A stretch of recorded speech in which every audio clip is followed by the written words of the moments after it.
자, 이번에 첫 번째 물건입니다. 의정부 지원 2024 79231 어디나 가평군 북면이죠. 제가 여러분들한테다가 양평 가평 사지 말라고 그러죠. 네. 근데 양평 가평을 또 추천했죠. 네. 이 얘기 잘 들으세요. 이거 여러분들 이거 지금 사가지고 돈 벌으라고 추천하는 거 아닙니다. 여기 보시면 감정가가 얼마죠? 2억 5,500. 2억 5천짜리가 얼마까지 떨어졌죠 지금? 4,200. 4,200까지 떨어졌으면 이게 돈이 될 것 같아 안 될 것 같아요? 돼야 안 돼요? 됩니다. 저렇게 생각한다니까. 쉽게 얘기해서 이것이 10 몇 년 전, 11년 전인가에 이거를 감정가가 얼마였냐면 6천 얼마 했던 거를 누가 5천 얼마에 낙찰을 받아서 이 사람도 양평에 이제 전원주택 생긴다 그러니까 투자해놨죠. 하다 안 돼서 지금 10몇 년이 지나가고 할 수 없이 경매로 다시 집 오르니까 이번에 얼마까지 떨어졌어? 4천까지. 그러니까 11년 전, 12년 전에 6천만 원에 사놓고 10년이 지나서 4천만 원에 파는 게 어디 땅이야? 양평 가평이에요.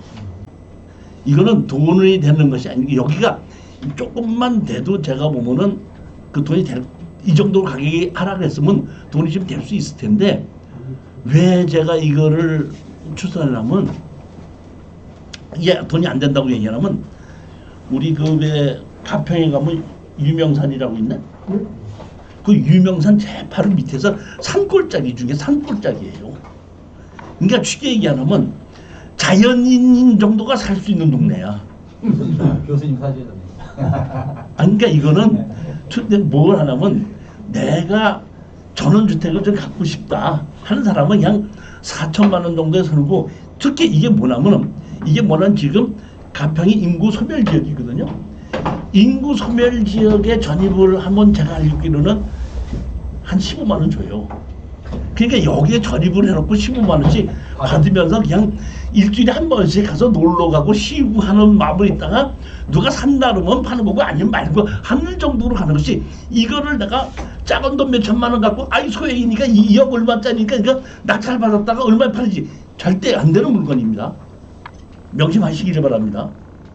하여튼 간에 그렇게 해서 나오는데 이분이 낙찰을 받아갖고 봤더니 여기 하나의 땅에다가 건물이 하나가 있었는데 이 사람이 이걸 팔으려고 분할을 했더구만. 대진이가 분할을 해줘요. 건폐율과 용적률을. 그래갖고 팔으려고 해놨다가 안 팔리다 보니까 그대로 경매가 나왔는데 가장 제가 보면 좀 웃긴다고 하는 것은 좀 무리가 있겠지만 뭐가 있냐면은 이렇게 동네는 조그만 동네인데 이게 유명산 제일 꼭대기 끝입니다. 이게 여기서 바로 올라가면은 바로 여기서 내가 보기에 한 1km만 가면 자연인이 사는 집 동네. 요렇게 동네에 있고 집은 있는데 요렇게 옛날 집이 있고 이제 창고가 지어져 있는데 보게끔 되면 건축물 관리장이 보십시오. 여기 유 누구로 바뀌었죠? 언제죠? 19년도죠. 그럼 지금부터 몇 년 전이에요? 6년. 한 6년 전이죠. 여러분 제가 여러분들한테 말씀드리는데 이 건물을 여러분 이름으로 하면 상당히 좋아 보여요? 나빠 보여요? 건물이 내 거 됐으니까 어때요? 공짜로 제가 이름을 김 사장님 이름으로 내가 이걸 건물을 드린다 그러면 어때요? 글쎄요. 1가구 2주택? 아니 여기는 저기 뭐야 가평이 인구 소멸지이기 때문에 취득세도 50%가 낮춰져요. 뭐 1가구 2주택에 들어가지도 않고. 근데 어떤 보면 상당히 좋은 것 같지만 이게 잘못된 거예요. 뭐냐면은 우리는 낙찰을 받고 이 사람한테다가 너 내 건물 내 땅에 너 건물 짓고 있으니까 철거고 지료 내라고 돈 받을 수 있어요. 그러니까 이 사람은 그냥 내가 보는 건 아무 관계도 없이 이거를 자기 이름으로 돌려놨더라고요.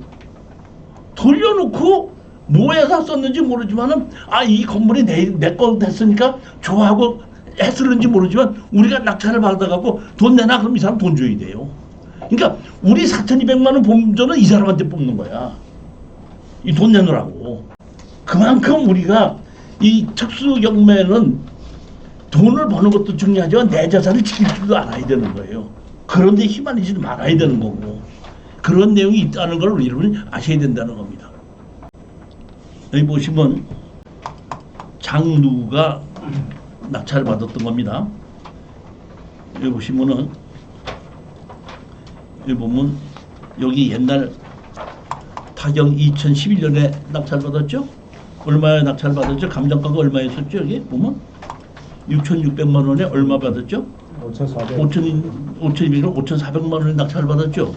이 사람이 이게 11년 전에는 아주 희망차게 양평 가평 건물 매각처에 이거 낙찰 받아서 내가 돈 좀 벌어야지 하고 희망차게 아마 받았을 겁니다. 제가 말씀드리죠. 양평 가평 10년 전에도 저도 추천했었어요. 그래서 강이나 호수가 바라보이는 데는 100만 원 같거든요. 지금도 100만 원이야. 그리고 100만 원이 내놔도 거래도 안 돼요. 지금은. 조사된 임차 내역 없습니다.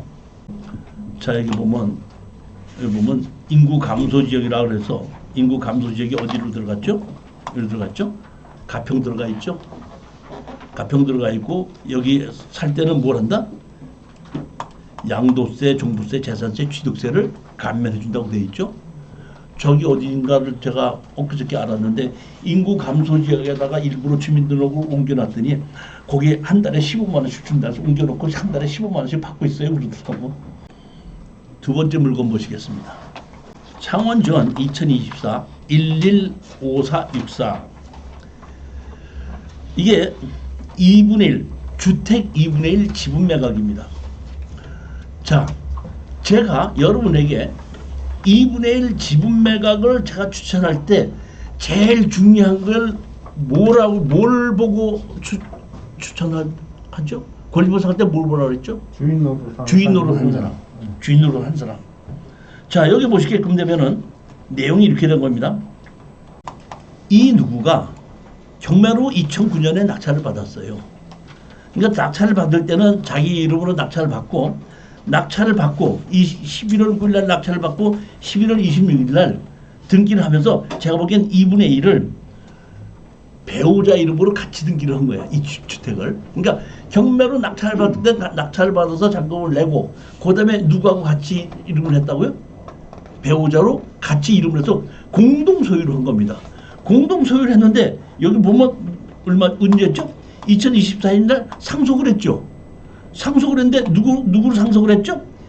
여기 먼저 이성철 이분 지분을 상속을 했죠. 상속을 했다는 얘기는 무슨 얘기예요? 돌아가셨다는 얘기죠. 그러면 돌아가셨으니까 같은 주인이 누구죠? 유가 2분의 1을 갖고 있는 주인이죠. 그렇지 않습니까? 그런데 상속을 받았는데 제가 보기에는 이 상속을 받은 사람이 상속하게 죽기 전에 채무가 있었던 모양이야. 그러니까 그 사람 거를 강제로 기입 등기를 해서 강제로 상속을 시키고 그 지분만 경매로 집어넣은 거예요. 그러니까 여기는 주인이 있어요, 없어요?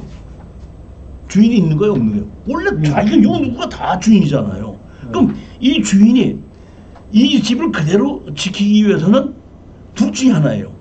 하나는 뭐냐면 빚을 갚아서 취하를 시키든지 아니면 공유자 우선 매수 신청을 하든지 아니면 낙찰 받은 사람이 다시 사든지 아니면은 가만 내버려뒀다가 누가 낙찰 받았고 오면 같이 가서 공인중개사에다 팔아서 돈으로 나눕시다 하든지 그거 하나예요. 그러면 여기서 보면 자 이렇게 집이 있는데 다시 한번 앞가로 돌아가 보십시다. 지금 얼마까지 하락했죠? 1억 7천짜리가 얼마까지 하락했죠? 9천까지 하락했죠. 그럼 이거는 최악의 경우가 우리가 잔금을 내고 공인중개사한테는 팔아달라고 할 거 아니에요. 팔아달라고 할 때 감정 가격이 얼마였어? 1억 7,800을 그냥 1억 4천이라고 얘기를 해서 1억 4천에 그냥 팝시다 하더라도 우리가 돈이 남는 거죠. 최악의 경우. 그러니까 원래 그 주인으로 하는 사람이 내 걸 사면은 우리 감정가대로 팔고 감정가보다 조금 싸게 팔고 나오면 되는데 최악의 경우가 나 아무것도 못하니까 너 마음대로 해라. 지분권자가 주인으로 하는 사람이 네 마음대로 해라고 할 때는 마음대로 할 수 있는 게 뭐죠? 잔금을 내고 같이 가져가서 네가 반 내가 반 가지고 있으니까 같이 가져가서 공인중개사한테 팔자. 그런 거 아닙니까? 그러면 공인중개사 팔자고 했을 때는 그럼 팔는다고 하는데 그것도 안 하는 사람이 있죠. 아 못해, 난 그것도 못하니까 네 맘대로 해. 그때는 어떻게 해야 되죠? 이 사람한테다가 뭐야? 지료 청구를 하는 거예요. 그렇게 경매를 그래서 경매로 팔자면 경매를 할 때는 내 지분을 2분의 1을 쓰고 있으니까 그 사람 지분을 압류하고, 경매로 팔아도 내 지분에 있는 것만큼을 사용료를 내가 받아오고, 상대편 지분만 경매로 지분을 넣을 수 있고 다 팔아서 거기서 내가 지분만큼을 사용료를 받아올 수도 있고, 얼마든지 방법이 있다는 게. 왜? 가격이 얼마가 1억 7천짜리가 9천만 원까지 하락을 했기 때문에. 권리 분석은 제가 교재에다 다 정확하게 있기 때문에 권리 분석에 대한 것을 여러분이 한번 보시면 되고, 제가 오늘 주되게 얘기한 거는 낙찰을 받았을 때 누구한테 얼마 어떻게 팔고 빠져나올 것이냐, 그걸 핵심으로 설명을 드리는 겁니다. 여기 보시면 2분의 1 상속을 받아가지고 여기 보면은 빚이 8,800, 4,100이죠. 그럼 한 우리 낙찰 가격과 거의 비슷해요. 낙찰이기 때문에 취하가 될 수도 있고 우리 지분을 다시 살 수도 있고. 자, 또 하나는 이것이 있습니다. 여기 보면 현장 점유자 이렇게 되어 있습니다. 이게 이제 오늘 그 다음 달에 특가를 한다고 했을 때 이것도 아주 중요한 내용 중에 하나입니다. 여기 보시게끔 되면 세입자가 있죠. 세입자가 5,500만 원을 해 있죠. 여기 강제 경매다 보니까 여기서 있는 세입자는 전부 다 대항력이 있습니다. 근데 여기 5,500만 원이 있으니까 우린 지금 2분의 1만 낙찰을 받는 거죠. 2분의 1만. 그러면 이 사람이 여기다 배당 요구를 했죠. 5,500만 원 배당 요구했죠. 그러면 2분의 1만 우리가 낙찰을 받았을까? 배당을 했을 때 2분의 1만 줘요? 다 줘요? 하나도 안 주죠. 배당 요구했으니까. 배당 요구를 했기 때문에 배당 요구한 대로 이거는 2분의 1만 낙찰을 받았어도 다 줍니다. 모지라면 못 주지만은 이 남은 이게 7천 몇백만 원 우리가 낙찰을 받는다고 해서 돈만 넉넉하다 그러면은 다 준다 이런 얘기예요. 자, 그러면 나머지에게 배당 요구를 하지 않은 대항력이 있는 임차인이 있죠. 위에 있잖아요. 여기 보면 위에 한 사람도 있잖아요. 여기 보게끔 되면은 1층 안채는 노 누구가 있고 2층은 이 누구가 지금 산다고 여기 돼 있지 않습니까? 그럼 2층에 여기 살고 있는 사람이 이게 보면 배당 요구를 안 했고 확정도 없고 전입도 없죠. 그러면 이게 확정도 없고 전입도 없을 때는 전입만 있으면은 아까 주택임대차법에서 뭐를 할 수 있다 그랬죠? 대항력이 있다 그랬죠. 그러니까 법원에다 배당은 못하지만은 뭘 할 수 있어? 대항력인데 내가 낙찰을 받으면은 이 사람이 나한테 대항력 행사해요, 못해요? 합니다. 어떻게 생각하세요? 해요? 해요? 예. 자, 그러면 만약에 여기 있는 세입자가 대항력이 없다고 가정합시다. 없으면 내가 이 사람 내보내요, 못 내보내요? 대항력이라는 건 돈을 달라는 거예요. 자기가 살 이 집을 점유하는 권리예요. 점유하는 권리죠. 그러면 여기에 있는 전입자가 만약에 경우에 대항력이 없다 이런 얘기예요. 대항력이 없으면 내가 이 대항력 없는 이 사람 보고 너 나가 그러면 나가야 안 나가요? 내가 내보낼 수 있어요, 없어요? 민도소송이에요, 민도소송. 2분의 1 지분권자가 어떻게 그걸 합니까? 그러니까 다시 말하면 여기서 가장 중요한 거는 2분의 1, 만약에 2분의 1 이상을 가졌다 그러면은 가능하지만 2분의 1일 때는 여기는 내보낼 수 있는 권한이 없기 때문에 대항력이 있거나 없거나 저는 못 내보내는 건 똑같은 거예요. 자, 그러면 여기서 보십시다. 여기서 만약에 이 사람이 대항력 행사한다고 얼마 전에 예를 들어서 3천만 원을 달라고 얘기했다고 가정합시다.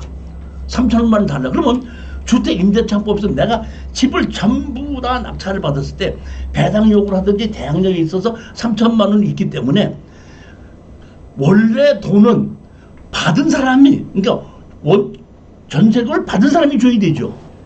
그런데 주택임대차법에서 받은 사람이 돈이 없다고 자빠지니까 돈 있는 사람, 건물을 사는 사람이 돈이 있으니까 그 사람 보고 주라 이런 얘기거든요. 왜 몰래 뭐 하는 사람이 없으니까? 건물을 갖고 있던 사람이 뭐가 없으니까? 돈이 없으니까.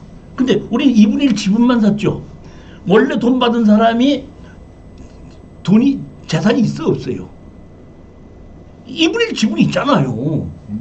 없을 때 낙찰받는 사람한테 달라고 하지, 돈 준 사람한테 달라고 그래야 되고, 돈 준 사람이 안 준다고 그 사람 재산을 압류해서 자기 돈 달라고 그래야 되는 거지, 나하고 관계가 더 없다 이런 얘기예요. 즉 이 얘기는 뭐냐면 지분 구매에서 권리 분석을 가장 실수하는 게 이런 거예요. 그러니까 언제? 12월 며칠 날? 6일 날 이런 사례를 갖고 자세히 설명해 준다는 얘기예요. 누가 가르쳐 줬어? 내가 경험으로 알았어. 경험을 하셨습니다. 경험을 알았다. 이게 해보니까 그렇더라고요. 수백 개를 낙찰을 받고 뭐 하다 보니까 아 이게 이렇게 되는구나는 걸 알았던 거예요. 어디에 법에 뭐 어디에 이런 것이 없습니다. 보니까 그렇더라는 얘기예요. 그러니까 이런 특수 경매는 법률도 중요하지만은 실전 사례가 더 중요하다는 거예요.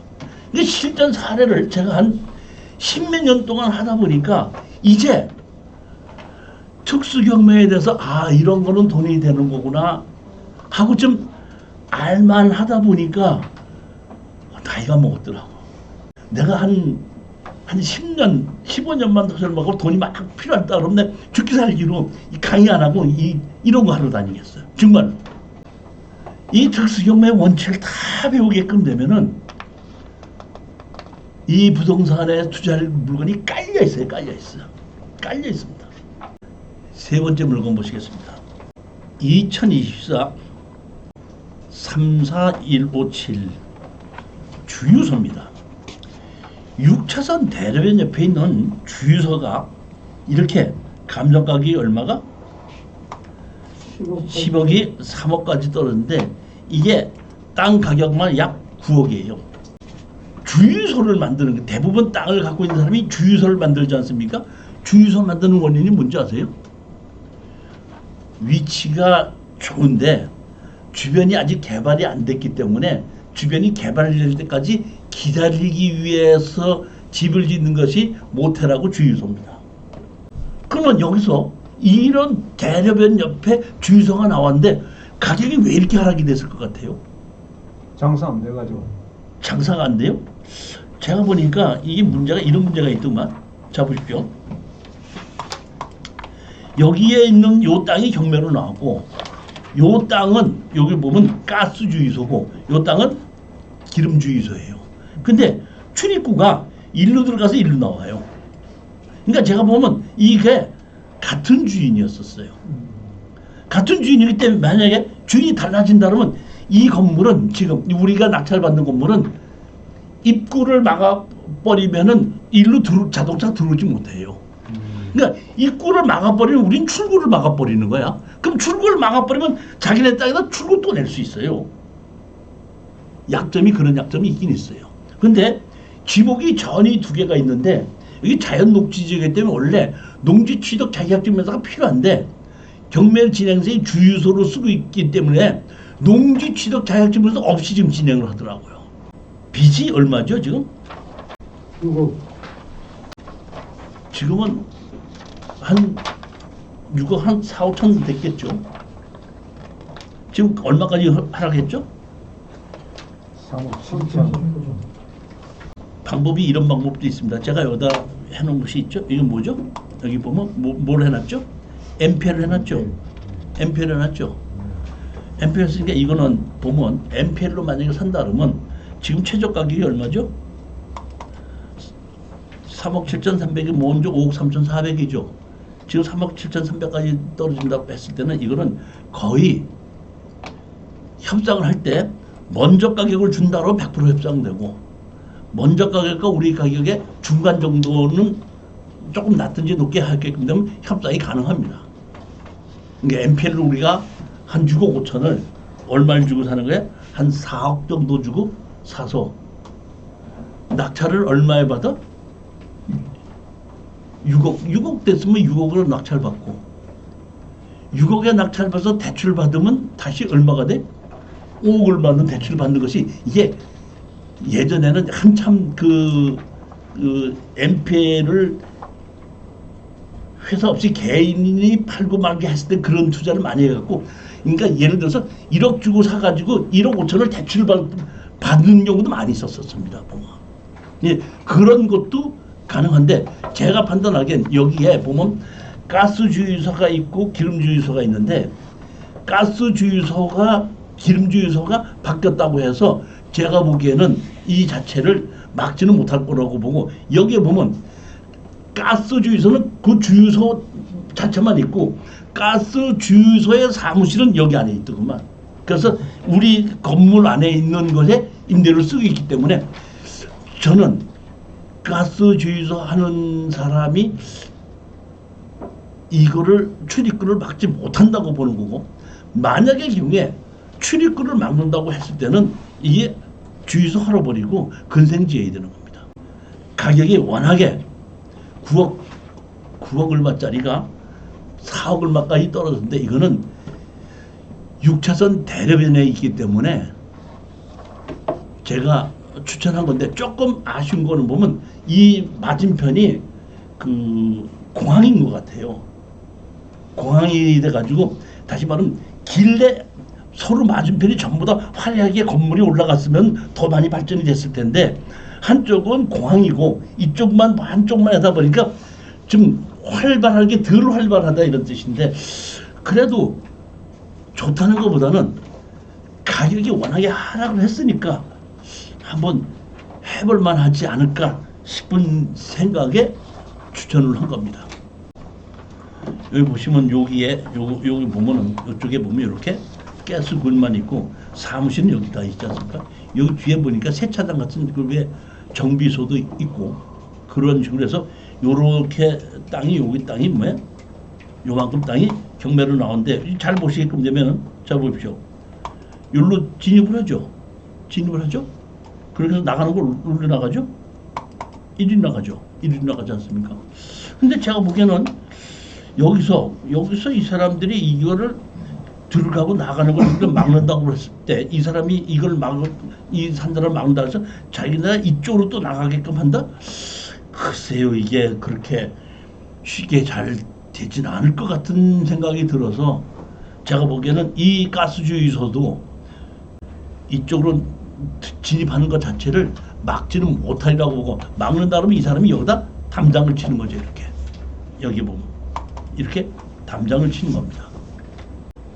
그러게끔 되면 이 가스주유소나 이 기름주유소나 다 망하는 거예요. 그러니까 그렇게는 제가 보기에는 못할 거라고 보는 거다, 이런 얘기입니다. 용도 지역이 여기 보면 자연 녹지 지역이죠. 자연 녹지 지역인 경우에는 주거적, 상업적, 공업적이 아니고 자연 녹지 지역에 지목이 전일 때는 농지 취득 자격증서가 필요한데, 이번에 진행할 때는 농지 취득 자격증서 없이 그냥 진행을 하더라고요. 여기 보시면 우리 보면 요게 우리가 저런데 여기 뭐야? 체력 단지니까 포항 경주 공항 이렇게 있죠. 그러니까 이게 뭔가 이게 항공사지로 공항이다 보니까 숲으로 가려놓은 겁니다. 그렇기 때문에 여기에 이 6차선 대로변 옆인데도 양쪽 도로가 전부 다 건물이 씌어 있다는 활발한 그 경제 활동이 있는데, 그런 면으로는 좀 떨어지는 것 같아요. 이 자체가 좋다는 것보다는 가격이 워낙에 많이 하락을 했으니까 주유소보다는 쉽게 얘기해서 근생을 줘도 되지 않느냐 싶은 생각으로 추천한 거예요. 저 밑에 땅크 저거 철거하고 이러면 돈 많이 안 드네요. 저거 시설 지하에. 이게 이제 제가 예전에 이제 건설을 할 때 주유소도 이제 건설하거든요. 주유소를 지었을 때 주유소 기름 탱크를 그냥 묻지 않고, 기름 탱크를 묻으려면 반드시 콘크리트로 사각형을 만들어요. 만들어 가지고 거기다가 모래를 깔고, 그 다음에 기름 탱크 집어넣습니다. 그 다음에 모래로 다 채우고 난 다음에 그 준공을 해서 거가 나는 것이지, 그냥 땅 속에다 기름 탱크 묻는 거 아니거든요. 그다음에 이 위에 있는 포장만 딱 걷어내고 크레인으로 그냥 기름 탱크 드러내면 되는 거예요. 크게 어렵지 않습니다. 그러니까 쉽게 얘기하면 우리가 제일 먼저 걱정하는 게 뭐냐면, 주유소 같은 게 있다면 땅 자체가 기름이 떨어져 가지고 오염되지 않을까 있는데, 그런 오염을 방지하기 위해서 우리가 주유소 질 때는 그 앞에 있는 것이 그 반드시 보면 물이 이렇게 흘러내리는 것이 따로 돼 있고 따로 들어서 그것이 가는 것이 따로 있습니다. 뭐. 그렇게 하고 탱크도 콘크리트 만들어서 집어넣고 모래 채우게끔 되어 있습니다. 제가 예전에 이제 건설 공사를 할 때 주유소를 한 2번 지어본 적이 있기 때문에 그때 그 도면이 다 그렇게 돼 있더라고요. 잊어먹지도 않습니다. 옛날 중동 전쟁 났을 때 그 한남동에 있는 그 주유소를 미중 상사에서 사가지고 그거를 인테리어 해달라고 해서 제가 인테리어를 하러 거기 갔다가 사실 그 당시에 단국대학교에서 개머리 없는 총 갖고 나온 애가 있어서 그 앞에 단국대학교에 있다가 나와서 난 그 앞에서 그 공사 인테리어 하면서 그 다방에 들어가서 이렇게 정리하고 있는데 누가 통 빵 쏴가지고 하다가 제가 그 당시에 거기서 인질로 잡혔었어요. 그 당시에 그 내가 잊어먹지도 않아요. 그래서 그 한남동 주유소 그 공사할 때 그때 그 내가 젊었을 때예요. 보면 25살 때인가 26살 때 그렇게 해갖고 열 몇 명인가가 잡혀 있다가 나중에 한 7시간 8시간 만에 그 경찰들이 와서 덮쳐가지고 뺏는 바람에 이제 나온 적이 있는데 그 당시에 제가 그때 미룡상사에서 그 주유소를 사갖고 인테리어 하는 바람에 그때 공사도 했었고 지금 공사를 몇 번 해봤기 때문에 압니다. 보낼 수 있는 응? 보낼 수 있었다고. 그런 것이 있었다 이런 얘기죠. 보니까 잊지 못할 기억이죠. 여기 보시면 청구를 지금 얼마를 했죠? 6억 4백을 했죠. 지금 보면 여기 보면 7억 2천이 있었고 6억 4백을 청구했기 때문에 지금은 아마 연체 이자나 뭐 이런 것 때문에 아마 6억 한 몇 천 정도로 아마 늘어났을 겁니다. 여기 지금 점유자도 보게끔 되면 하나는 뭐야? 9억 충전소죠. 충전소가 이 사람이 1,000만 원에 10만 원 있고 이거는 뭐야? 9억 주유소죠. 이 사람은 3천에 50만 원씩 사무실 쓰고 있는 겁니다. 그렇게 돼 있더라고요. 보니까. 네 번째 물건입니다. 고양지원에 2024에 6638 임의경매인데 제가 보니까 이거 근린 주택을 다가구 근린으로 용도 변경을 했더라고요. 그래가지고 보증금이 9,900만 원에 월세가 380만 원인가 나오는 걸로 되는데 이것이 월세를 전부 다를 그대로 믿을 건 아닙니다. 근데 이제 보면 1층에 있는 가격이 100만 원이 있고 2층에 있는 또 뭐 하나는 또 뭐 그렇게 나온 것이 있는데 이것도 제가 보면 가격이 그렇게 떨어질 이유가 없는데 감정 가격이 얼마? 11억 6천짜리가 얼마까지 하라고 그랬죠? 4억까지 하라고 그랬죠? 4억까지 하라고 해서 여기 보게끔 되면 이렇게 보면은 세입자들이 이렇게 있고 건물이 이렇게 있습니다. 건물이 보게끔 되면 제가 자세히 건물을 봤더니 1층의 일부, 2층, 3층을 근린생활시설을 바깥으로 빼놓고 안에 있는 거는 다가구로 바꿔가지고 용도 변경을 해가지고 세를 놨더구만. 그런 물건입니다. 여기 보면 이 앞에 이렇게 배치되어 있고 앞에 주차장도 충분합니다. 그러니까 주차장이 충분하기 때문에 이게 그 다가구로 용도 변경을 할 수 있던 거예요. 대부분 용도 변경을 못하는 이유가 용도 지역보다는 주차장이 부족해서 용도 변경을 못하는 경우가 많은데 여기는 주차장이 충분하다 보니까 용도 변경을 했더라고요. 여기 보면 앞에 주차장이 이렇게 있죠? 한 대, 두 대, 세 대, 네 대, 다섯 대 이렇게 있습니다. 용도 지역이 뭐죠? 일반 상업지역으로 되어 있죠. 상업지역이다 보니까 용적률이 충분해가지고 용도 변경이 된 겁니다. 파주시 금천역 있는 데서 여기 뭐야? 중심 대로변이거든요. 이 중심 대로변 여기 왼쪽 옆에 예전에 그것도 한 10몇 년 전쯤 여기에 산부인과가 경매로 나온 것을 의사 한 분이 낙찰을 받아가지고 제가 이게 리모델링을 해주는 바람에 여기 제가 한 3, 4개월 동안 있었던 적이 있는 동네예요. 여기가. 그래서 제가 잘 알고 있습니다. 보면 이렇게 요 건물이에요. 요 건물. 그러니까 이 앞에 요만큼은 보면 근린생활시설로 앞에 일부는 근린생활시설로 만들어 놓고 뒤는 전부 다 다가구로 용도 변경을 시켰더라고요. 1층, 2층 그리고 여기 보면 상업지역이다 보니까 요 옆에 3층은 증축을 했어요. 증축을 해서 이것도 원룸으로 만들어 가지고 월세가 380만 원까지 나오게끔 되고 보증금이 9,900만 원에 4억 주고 낙찰을 받아서 4억까지 하락하니까 4억 5천 원을 낙찰을 받아서 약 1억의 보증금에다가 월세 350만 원, 380만 원 나온다면 상당히 좋은 수익률이에요. 그래서 제가 이번엔 특수경매는 아니지만은 이것도 그냥 법원을 마실 가는 마음으로 낮은 가격으로 입찰했다가 낙찰 받으면 좋고 못 받으면 말고 하는 겁니다. 근데 여러분은 아셔야 될 것이 있습니다. 이거를 그럼 내가 대출을 받으면 되지 않겠냐 이렇게 생각할 수 있는데 우리가 대출을 해줄 때 기부준 권리보다 후순위더라도 최우선 변제해 주는 것이 있죠. 그러니까 설정을 해놓고 돈을 빌려주더라도 후에 전입자가 최소로 해서 배당용으로 하게끔 주기 때문에 방수만큼을 빼거든요. 그렇기 때문에 이 감정가만큼 50%도 이런 건 대출을 안 준다는 걸 아셔야 되는 겁니다. 대출을 그렇게 많이 안 줍니다. 이런 거는. 그러니까 최소한도 3분의 1은 내가 갖고 있어야지 3분의 2는 내가 갖고 있어야지 3분의 1 정도만 대출을 받는 것이지 그 이상은 대출을 못 받는다 이런 뜻입니다. 그 알고 계시라는 얘기입니다. 하여튼 간에 그런 마음으로 아주 상당히 위치가 좋고 수익률도 좋기 때문에 해볼만 하다 이런 뜻입니다. 여기 뭐 감정평가사 본 거면 이렇게 뭐야?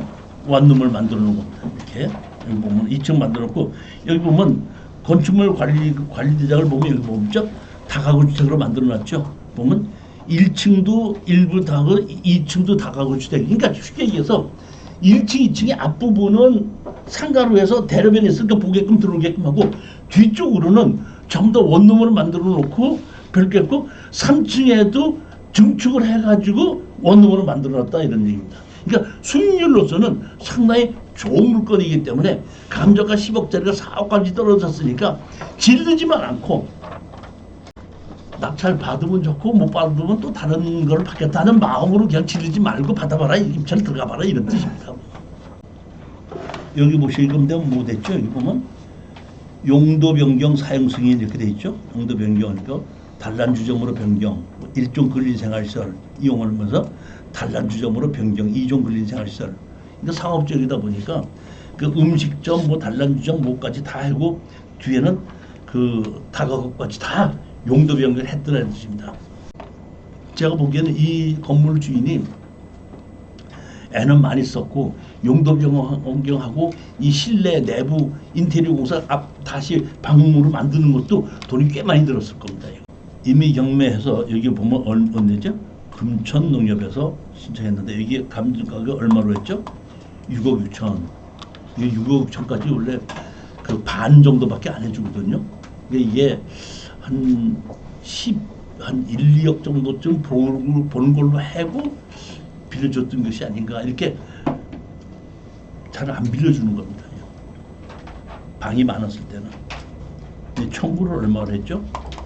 5억 8,900 이렇게 청구를 했습니다. 여기 보시면은 합계가 얼마죠? 보증금 합계가 9,900만 원, 월세가 385만 원 이렇게 되어 있습니다. 여기 이제 세입자가 여기 보시게끔 되면 2명이 미상으로 되어 있는 것이 있습니다. 여기 보면 미상이 아니라 대학력이 있는 사람이 2명입니다. 누구죠?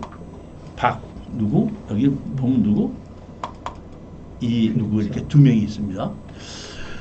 아까 지분인 경우에는 대항력이 있어도 내보내지 못한다지만 이거는 자체는 대항력이기 때문에 만약 실질적으로 방을 점유하고 있다라면은 이 사람은 우린 돈을 줘서 내보내야 되는 게 맞는데 가장 중요한 것은 뭐냐면 다른 사람들은 어디에 현황이 몇 호에 있다는 게 다 있거든요. 근데 이 사람은 그게 없어요. 없고 날짜가 언제죠? 보면은 언제죠?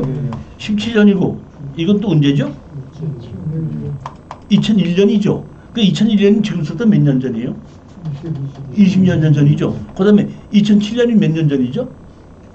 29년 8년 전. 근데 용도 변경은 언제 했죠? 제가 뭐 그 날짜를 다 따져봤을 때, 아, 이 사람들은 전입을 해놓고 다시 빼가지 않았던 것이 아닌가 싶은 생각이 들어요. 우리 저기 뭐 우리 이상희 사장님도 아시겠지만, 우리 이제 낙찰 받은 것이 뭐 이제 갔더니 전입자가 있거든요. 근데 우리가 낙찰 받았는데 전입자가 그대로 있어요. 그럼 우리가 어떻게 하죠? 동해 가서 우리가 신청하는 거예요. 여기 전입자 없다.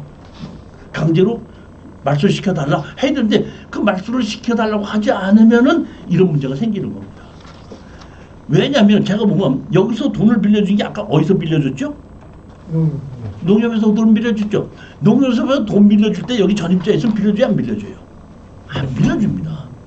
없는 것을 확인했기 때문에 빌려줬기 때문에 이해 대항력이 있는 건 크게 문제 삼지 말을 하는 얘기인데, 그래도 걱정이 된다 그러면은 돈 빌려준 곳에다가 여기에 있는 대항력이 있는 사람이 20명이 있는데, 여기 뭐야 무상 전입이라는 걸 받아놓은 게 있느냐 한번 확인해 보는 것도 뭐 좋은 것은 좋다 이런 얘기죠.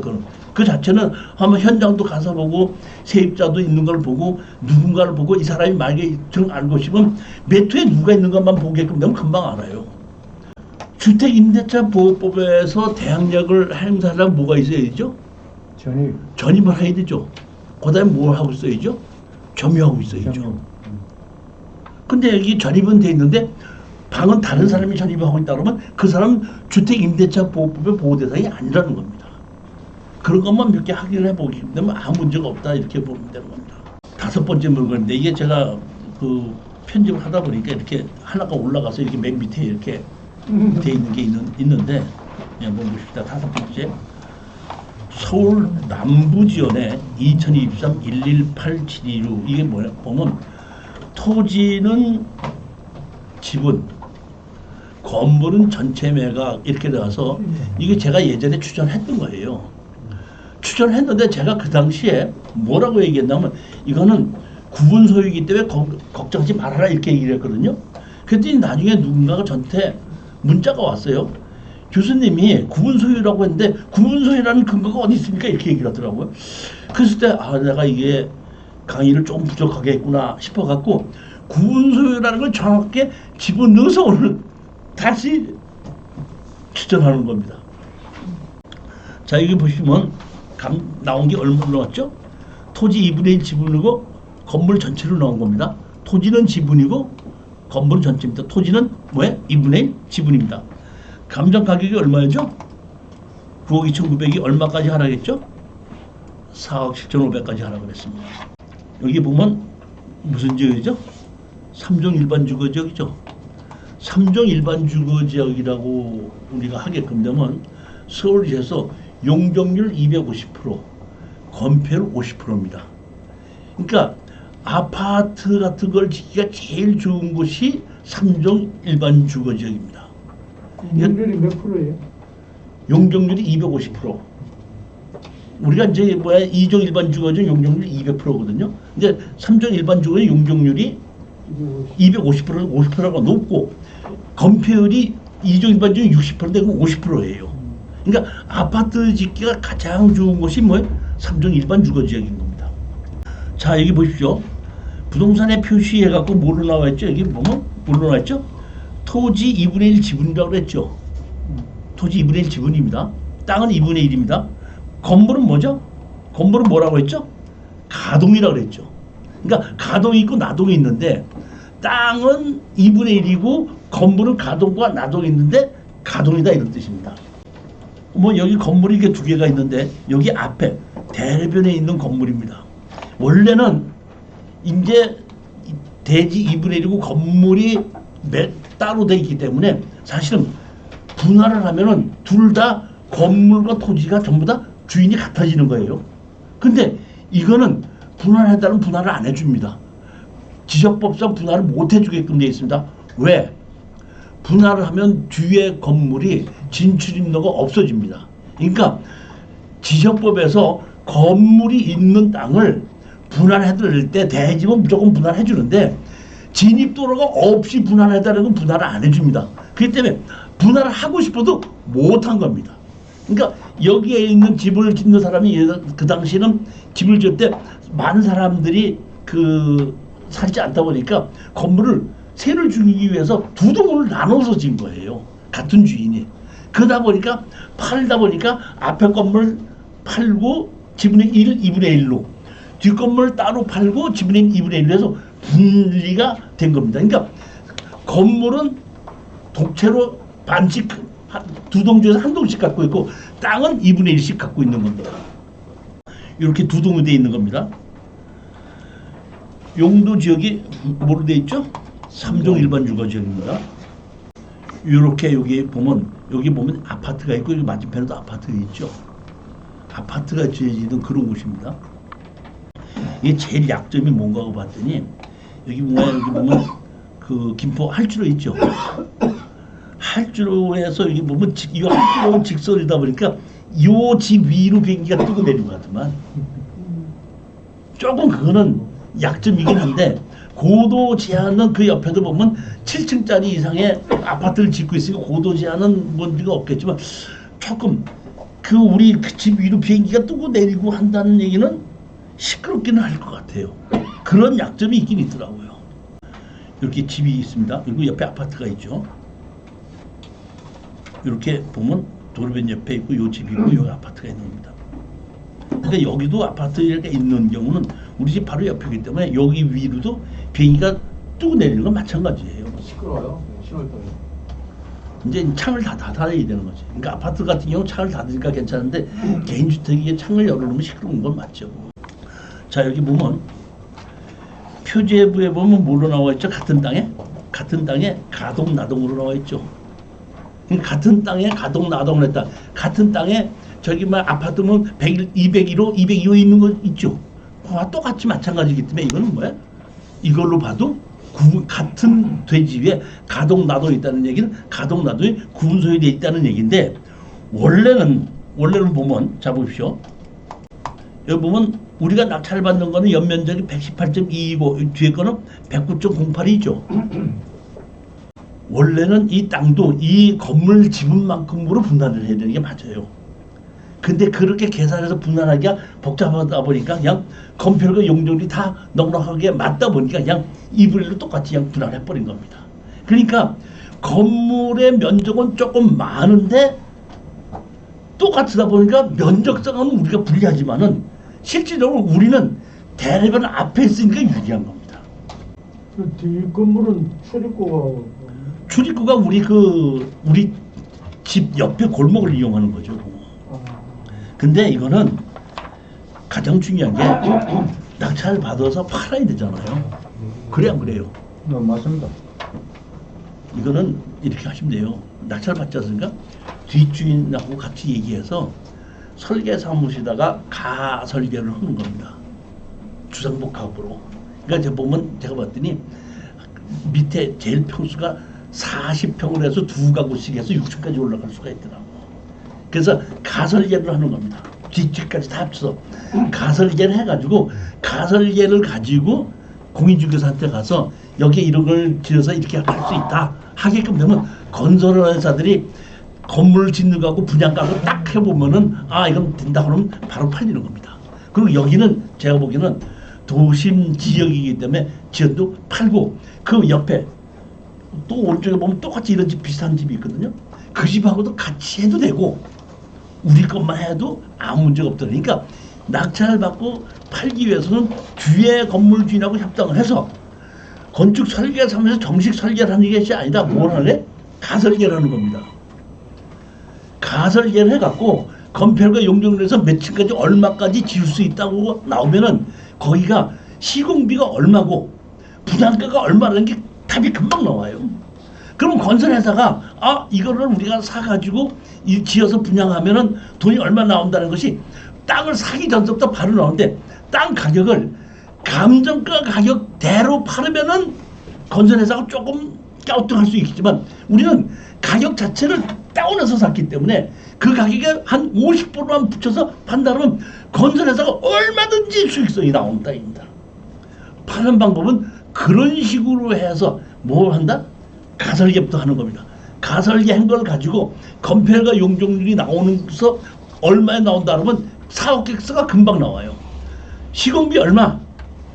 토지 대지비용 얼마, 분양하면 얼마, 분양하는데 분양대금 수수료 얼마, 딱 나오면 수익성 얼마, 그 금방 4억 계획서가 다 나오는 거고, 우리가 건축 허가를 내서 내가 건물을 지어줄 때 그 4억 계획서 딱 보고 된다 안 된다, 땅을 얼마까지 하면 된다. 그럼 제가 이런 거를 그 건설에서 팔려고 할 땐 공인중개사한테 이 땅 얼마까지 이 밑으로 살 수 있으면 내가 사겠다고 얘기 딱 해놓으면, 그런 이렇게 옛날 집이 있던 걸 두 개를 합쳐갖고 중개사들이 다 가격을 합쳐서 건설에다 연결시켜주고 팔고 하게끔 되는 것이 이런 땅입니다. 이게 3종 일반 주거지역이기 때문에 가능하다 이런 얘기예요. 6번째 물건 보시겠습니다. 서울 남부지원의 2024 13546 아파트 2분의 1 지분 매각입니다. 청구 금액이 4,300만 원짜리가 하나가 있고 1억 5,900만 원짜리가 있기 때문에 이거는 취하되지 않을 거라고 봅니다. 그러니까 낙찰을 받으면 우리가 잔금을 내야 된다는 것이 100%입니다. 근데 가격이 얼마까지 하라고 그랬죠? 그러면 누군지 몰라도 성질 급한 사람이 또 5억 5천까지 낙찰 받았다가 미납을 했더라고요. 이게 참 도와주는 건데, 우리 그 일부러 우리가 그 미납을 일부러도 할 수 있지만 우리 수강생 중에서 이렇게 돈을 벌었던 경우가, 같이 우리 수강생이 갔는데 내가 질르지 말라 했더니 질르지 않아 갖고 1등을 한 사람이 하고 우리 2등 한 사람하고 2등 우리 수강생이 5천만 원을 적게 써갖고 졌어요. 하고 아유 좀 떨어졌어요. 왜 그랬더니 어떤 놈이 질렀잖아요 그러더라고. 그래? 뭐 알았어. 그래 질렀으면 뭐 할 수 없지. 그랬더니 대출을 안 해주니까, 지분이다 보니까 대출을 안 해주니까 재기금리가 다시 나왔어. 다시 나오니까 내가 그랬지. 야 이번엔 질르지 말고, 아무도 안 들어오니까 단독이니까 최 밑으로 가격으로 써. 그랬더니 먼저 번에 당첨된 것보다 5천만 원보다도 더 적게끔 더 낮은 가격으로 낙찰을 받았던 적이 있습니다. 그러니까 이렇게 다른 사람이 낙찰을 받았다가 미납한 거를 왜 미납했을까 하고 걱정하는 사람이 많다 보면 가격이 떨어지는데, 권리분석에 아무 문제가 없을 때는 자신나게 입찰에 들어가라 이런 얘기입니다. 결국에 보면은 이거는 간단한 겁니다. 아까와 똑같아요. 2분의 1 지분인데 주인이 지금 거주하고 있죠. 그럼 잔금 내죠. 잔금 내면 거기에 우리 두 부부가 같이 거주하고 있습니다. 살고 있으면은 내 집은 살래요? 살 수도 있습니다. 왜? 빚이 워낙에 많았으니까. 근데 안 사죠. 안 사면 뭐 둘 중에 하나예요. 어떻게 하시겠습니까? 그럼 같이 공인중개사에서 내놓고 팔을까요? 공인중개사 내놔서 시가로 얼마에 팔린다는 거에 500만 원만 싸게 내놓으면 바로 팔려요. 아파트는. 우리는 얼마 지금 3차 가격으로 떨어졌죠. 그러니까 2차 가격으로 떨어져도 사도 원 감정 가격에 500만 원만 떨어지면 바로 팔리거든요. 근데 지금 왜? 3차까지 떨어지거든요. 3차까지 떨어진 거를 가지고 감정 가격에 뭐 1,000만 원을 잡도 싸게 내놓자 바로 팔리는 거예요. 그러면 그렇게 해서 우리는 싸게 팔아도 수익이 남는다 이런 얘기죠. 만약에 아까처럼 똑같이 만약의 경우에 나 싫어 공인중개사한테 안 내놔 할 수도 있고, 말로는 공인중개사한테 내놓고 사람이 오면 보여주지도 않아. 또 안 판다고 그럴 수도 있고. 그럼 아까처럼 왜? 경매로 집어넣는데 우리는 2분의 1 지분이니까 상대편에 왜? 우리 집으로 같이 사용하고 있으니까 그 사용하고 있는 걸 가지고 상대편 지분만 경매로 집어넣어서 우리가 공유적 우선 매수도 할 수 있고, 아니면 다 팔아서 나누자고 했을 때도 걔네들이 배당이 나오는 걸 우리는 압류를 하고 그 돈을 받아낼 수 있다는 뜻입니다. 얼마든지 아파트 2분의 1 지분은 3차까지 떨어졌을 때는 상대편이 어떻게 나와도 수익은 생긴다는 겁니다. 뭘로 해도. 그러니까 단시간 내에 버느냐 시간이 조금 오래 걸리는 차이지 무조건 벌 수밖에 없다 이런, 수익이 될 수밖에 없다는 겁니다. 왜? 싸게 샀기 때문에. 여기가 보면 그 대림역에서 직선거리 440m면 도보거리 한 6, 700m 정도쯤 되면은 역세권이라고까지 보지 않아도 그래도 걸어 다닐 만은 하겠죠. 우리 저기 뭐 김 사장님 운동 삼아서라도 걸어 다니지 않습니까? 그런 정도쯤 되니까 위치 자체도 그냥 우리가 잔금을 해서 그냥 판다고 하더라도 잘 팔릴 수 있는 그런 위치에 있는 것입니다. 지분이고 다른 사람이 한번 낙찰 받다가 미납을 했기 때문에 가격이 떨어지지 권리분석에서는 아무 문제가 없더라 이런 뜻입니다. 채무자 겸 소유자가 이 사건 부동산 전부를 점유하고 사용했다고 나와 있습니다. 아무 문제가 없다 이런 뜻입니다. 7번째 물건 보시겠습니다. 제가 한 10여 년 전에는 이런 땅이 30% 40%까지 개발행위 허가를 받아서 중단된 땅이 토목공사를 하다가 중단된 땅이 경매로 상당히 나오는 게 많이 있었고 그 당시 공사했던 사람이 유치권 점유를 신청해 놔가지고 가격이 하락하는 것이 상당히 많이 있었습니다. 그때가 언제인지 아세요? 언제냐면은 김영삼 정부에서 농지를 거리 제한 없이 풀었을 때 너도 나도 전원주택을 산다고 해가지고 많이 찾다 보니까 이 사람들이 일부러 이런 전원주택지를 만들어서 팔다가 개발해서 팔다가 시간이 오래 걸리고 하다 보니까 중간에 경매로 나온 것이 많았었는데 토지 개발해서 팔다가 돈이 안 된다는 것을 다 깨달았어요 지금. 그래가지고 요새는 토지를 사서 임야나 농지를 사서 개발하는 사람들이 개발해서 팔겠다는 사람이 거의 없습니다. 없는데 오래간만에 이게 하나가 나왔더라고요. 아주 오래간만에 제가 보는 겁니다. 수원지방법원 2023 2510입니다. 처인구 초부리로 두 필지인데 941평입니다. 941평이라는 얘기는 이거는 전원주택지가 아니라 공장용지로 보셔야 되는 겁니다. 감정 가격이 얼마였죠? 감정 가격이 얼마? 14억. 14억이죠. 14억인데 여기 땅이 몇 평이었었죠? 아까? 940평. 얼마? 940, 약 1000평을 잡고 1억 4천이라면 여기 땅값이 140만 원을 친 거죠. 제가 보기에는 이게 조금 좀 비싸게 친 것 같아요. 감정 가격 자체도. 그렇지만 여기 보면 이게 지금 얼마까지 하라고 그랬죠? 3억 4천. 3억 4,700. 그러니까 지금 얼마로 정도라면 40만 원 정도. 아무리 안 가도 80만 원에서 100만 원은 가는 땅으로 봅니다. 용인이기 때문에. 그런 정도는 보는데 그 땅이 이렇게 나왔는데 필지가 전부 다 16필지인가 나왔는데 여기 보시면 나머지는 전부 다가 여기 땅까지 들어오는 도로를 이용한 거에 지분이에요. 그러니까 여기에 건축허가 받는데 아무 문제가 없이 지분인 거고 실질적으로 집을 지을 수 있는 우리가 전용 면적은 요겁니다. 요 보면 뭐면 428평하고 513평하면 930한 몇 평 정도고 나머지는 전부 다 도로 지분입니다. 자 보시면 요 땅하고 요 땅 여기 앞에 막다른 골목길에 여기 보면 도로를 들어 나가고 나가기 위해서 이렇게 동그랗게끔 만들어 가지고 이렇게 분할해서 여기 된 겁니다. 이렇게 요 땅입니다. 그럼 여기 앞에 여기는 뭐가 있죠? 건물이 하나 있습니다. 여기 보시면 용도 지역이 무슨 지역이죠? 자연녹지 지역입니다. 그리고 여기 뭐죠? 임야인데 준보전사이고 그다음에 여기 무슨 구역이죠? 수변구역에 건축허가 나요 안 나요? 수변구역 건축허가 나요 안 나요? 허가는 나는데 조건이 뭐죠? 정화조를 10ppm까지 떨어지는 조건이다.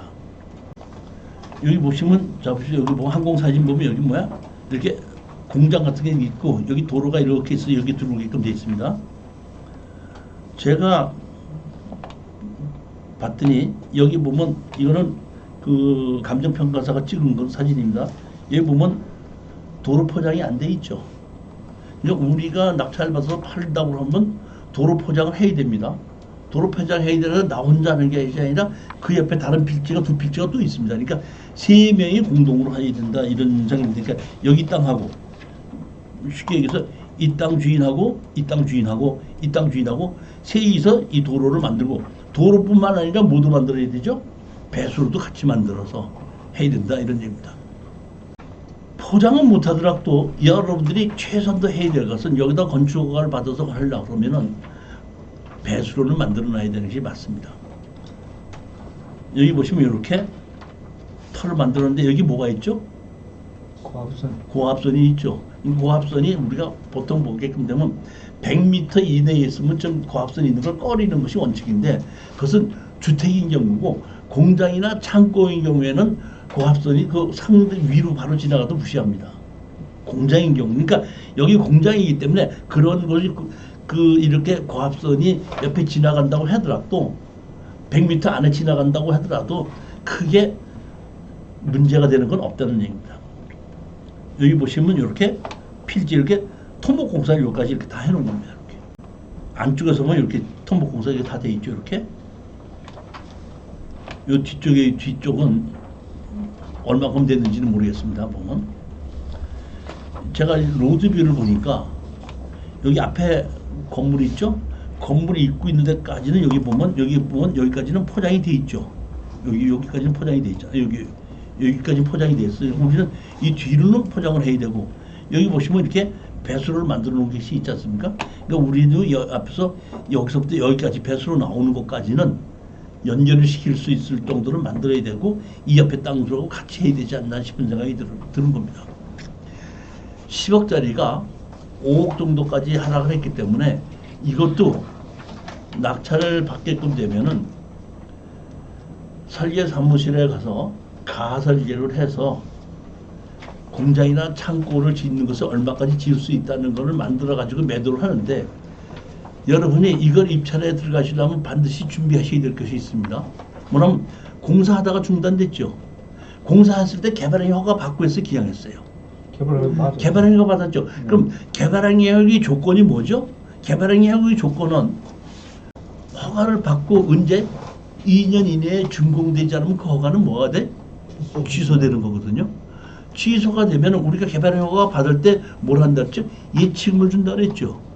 예치금을 가지고 담당 공무원이 원상복구를 시키는데 원상복구 시키면은 이미 하였으니까 뭘 해야 되죠? 나무를 심어야 되죠.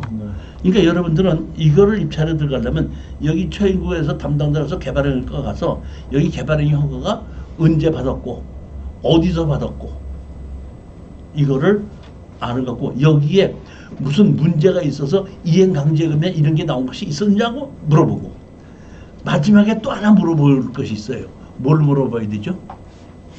개발행위 허가를 받은 토목설계사업이 어디냐? 그래서 그 사무실에 가서 물어보게끔 되면 이 내용을 전부 다 알고 먼저 주인도 누군지도 알아요. 그렇기 때문에 이건 둘 중에 하나입니다.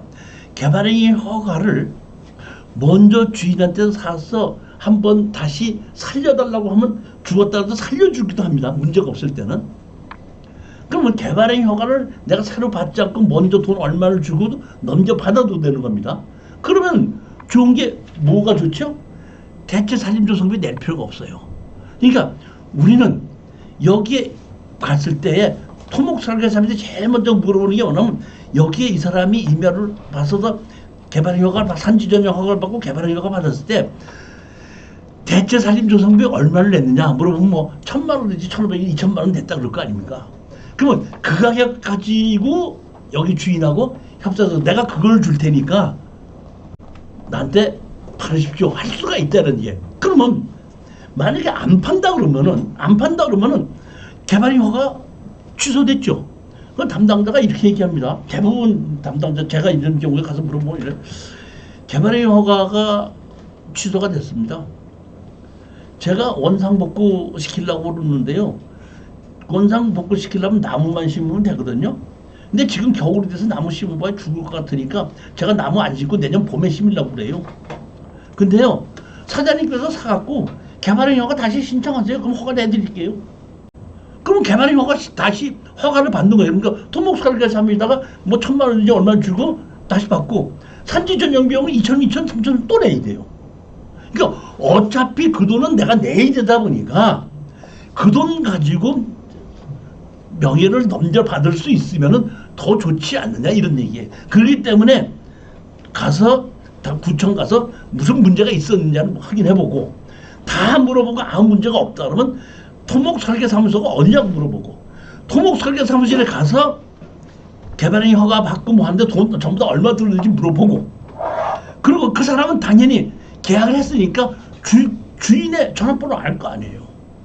그 전화번호를 가르쳐달라든지 그럼 내가 이거 개발행위 허가를 매입을 하려고 그러니까 중간에 어느 정도의 중간에서 이게 매입을 할 수 있게끔 해주시고 그거를 당신이 내 이름으로 넘겨주시게끔 하면은 제가 사겠습니다. 그런데 대부분 중간에 토목설계사무실에서 그렇게 해드리겠습니다. 잘해요.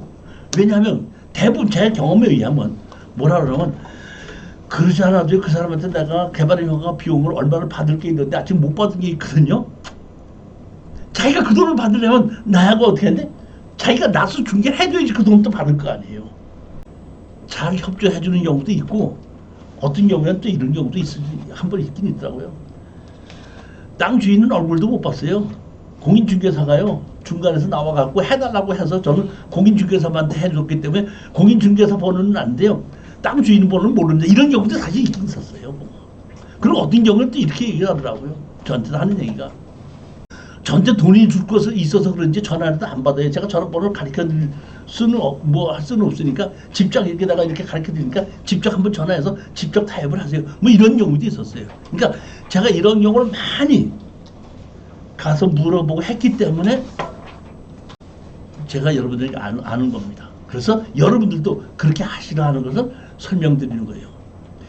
제가 김 사장님, 네. 제가 이번 12월 6일 날 이 특강을 한다 그랬죠. 특수경매. 네. 뭐 때문에 한다 그랬죠? 경험 때문에. 오케이.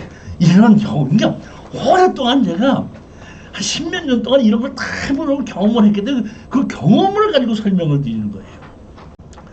이따 여러분들 가실 때 우리 김임 이사한테다가 신청해놓고 가세요. 또 기장 가지 마시고. 신청 벌써 했습니다. 저번 주에. 지난번에 해놨습니다. 신청해놓고 가세요. 다른 건 몰라도 특수 경매를 여러분들이 하시겠다고 마음을 먹었으면은 그 5만 원 정도는 투자를 하세요. 오실 시간이 없으면은 동영상으로도 제가 만들어서 올려드릴 거거든요. 동영상으로 해도 되고 제가 이런 교재를 다시 만들었다고 했지 않습니까? 그러니까 이게 그 특수 경매에 대한 책이 하나가 있고 이거는 같이 동영상으로 신청하신 분에게는 이거를 우편으로 보내드릴 거예요. 특수 경매에 입문을 하시고 특수 경매를 해보시겠다고 하시는 분은 필요하다고 장담합니다.